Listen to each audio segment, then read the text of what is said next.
Hello everyone and welcome to Takagi-san Season 3 First Impressions Episode 6. The show with a name so long I have to abbreviate it on YouTube itself to avoid getting truncated on mobile apps. If I hadn't used the whole skip the title to get to the video joke for the last episode, I would have used it here. Episode 6 follows the lead of Season 2's 7th episode, that being to dedicate the entire run to an original story that could be broken up into segments. Needless to say, this episode is really good and carries a lot of genuinely exciting implications for the rest of the season. For starters, I cannot think of any game release more contentious than No Man's Sky. People were harassed, sites were DDoSed, and the gaming press as a whole was seemingly more focused on the hostile reception than they were anything to do with the game itself. Why did this happen? Well, the developers overpromised and underdelivered in a storm of hype that got away from them. We begin with a segment about our characters rehearsing their play. The early part of this story mostly serves to reveal Takagi's costume, set up how on edge Yukari is going to be this episode, and demonstrate that Nishikata hasn't learnt his lines yet for the sake of the latter half of the story. Also, this scene has an animation glitch. Ding. We get a brief interjection from Hamaguchi and Hojo, the first real look at their story since the season began, and I'm not gonna lie, I'm a little underwhelmed. The overarching theme with these two has always been posturing maturity versus genuine connection, but this story forgoes that theme for something far more generic. One could argue that their relationship has changed since Summer Festival, but even if that is the case, this story brings nothing to the table. The latter half of the Practicing Lines segment is a modified adaptation of the manga's 129th chapter, Behind the School. I say modified because despite superficial differences, it's still the same story. Nishikata invites Takagi somewhere private but forgets to explain why, and then freaks himself out with the implication he has just created. Obviously, Takagi teases Nishikata over this and it ultimately goes nowhere. However, the story ends with Takagi stating explicitly that she did have her hopes up for a moment. This is a stark contrast to a few episodes ago, where her minor confession was whispered and far more subtle. The fact that she's becoming bolder in these cheeky declarations makes me excited for what might come next in the series. For instance, I think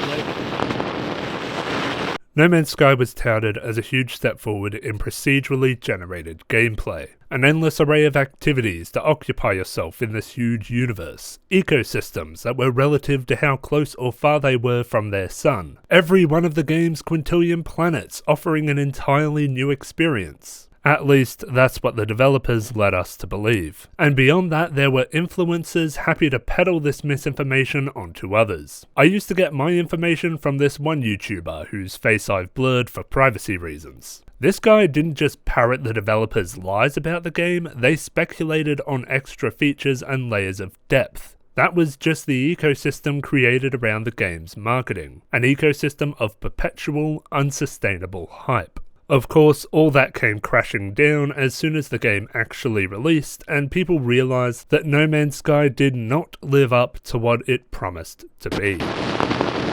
We then get to the Culture Festival itself, starting with a haunted house segment that doesn't really add much to the overall narrative other than reinforcing the idea that Takagi has an interest in the supernatural. It's a good story, don't get me wrong. In episode 2 it would have been the standout.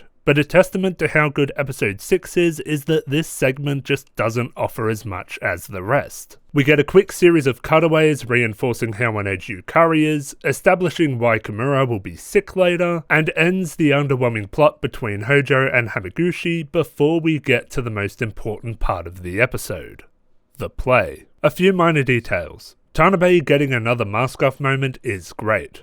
I've loved Tanabe since Funny Face in Season 1 and I took to him for this very reason. Also, the appearance of Sane's sister standing beside him further confirms that we'll be getting a marriage adaptation at some point. The play itself and its themes of destiny are evocative of Takagi's internal view of her and Nishikata's relationship, culminating in her saying an intimate line while looking directly at him. And Nishikata lamenting that it is not him in the lead role is very cute until he unwittingly gets exactly what he wanted. Shout out to the Imaginator, you called it. Kimura gets sick and Nishikata has to take up the role of Prince. The end of the play combines a few elements that make it a dream come true for Takagi. First of all, it involves another instinctual save from Nishikata as he dives out on stage to catch her. Now, we've known that Nishikata has had this instinct since season 2, but the fact that this incident takes place in front of an audience gives us better insight into just how ingrained this instinct is. But it isn't enough to just break her fall, he has to justify why he's there in context of the play. And as we discussed the last episode, Nishikata is not a great actor, unless he's digging into something that has always been there. Which he does as he says that his return is a miracle of love. In order to keep up with Nishikata, Takagi also has to dig up her own internalized feelings, as she says that she knew they were destined to be together since they first met on that spring day. As we the audience and Nishikata are aware, the Pig Prince and Princess Romiya did not meet in spring. This becomes clear at the very end of the episode when Nishikata points out that the characters met in fall, and Takagi responds that she and he met in spring. This is huge. It is the most explicit Takagi has been about how she feels about Nishikata. No metaphors, no allegory, just a straight up admission that what she said on stage was for him and not the prince he was playing. This is amazing. It's a huge leap forward for Takagi in particular, and it has the potential to change everything. That No Man's Sky hype artist that I alluded to before was me. I was so aboard the hype train for No Man's Sky that I perpetuated the hype along with baseless speculation on a game that I wouldn't get to play for 2 years. I'm not saying that I'm personally responsible for the DDoSing of the Jimquisition website or the vitriol around this game at launch, but I was undoubtedly part of the culture that put this game on an impossible pedestal. Having been part of that culture offers a great deal of shame. It's why I was so hard on the Season 3 rumours before it was officially announced. It's why I didn't create content on what a possible Season 3 could entail until there was a trailer to dissect.